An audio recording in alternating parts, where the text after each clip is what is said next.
Shivrita. I am from Goregaon Transit Camp, Mumbai Public School, studying Standard 7. I am going to read on lesson number 4.2, Anki Monkey Tempeto of English subject. Anki Monkey Tempeto. It will be fantastic birthday this year. I said in a mocking tone, all I will get is a pair of shoes and hand-knitted pullover. I had asked for a table tennis set, but my mother said it is totally out of the question this year. My friend Mook looked at me thoughtfully. He drew a bite closer and said, well, Rohan, I don't say I believe in it, but my cousin said it works and there is no harm trying. Don't you think? Trying what? I asked. Well, my cousin said, if you really want something badly, all you have to do is to run around a banyan tree at midnight and chant 17 times Anki Monkey Tempo. I disappearedly wanted my wish to come true till I asked why 17 times and why at midnight. Don't ask me, replied Mook, who was my best friend. That is how it is done. I suppose why don't try it? It would not do any harm.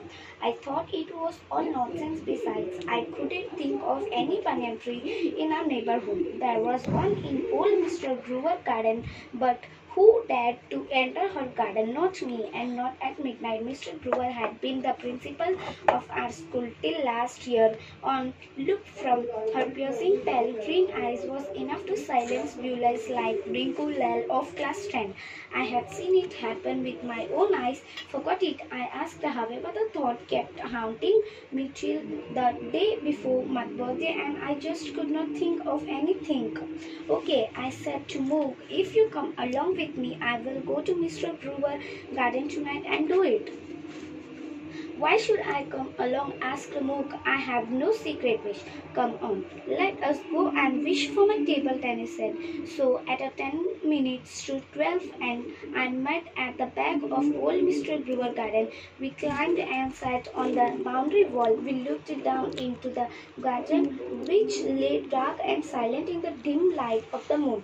And there was a banyan tree, its aerial roots swaying in the gentle breeze of the night. We jumped down, reached the tree and looked around carefully. Imagine, if she is awake, I disappeared and pointed at Mr. Grover's house. Nobody is awake at this ghostly hour of the night, hissed Mook. Now get going, run. I run as fast I could, chanting Anki Monkey Tempeto. I wish my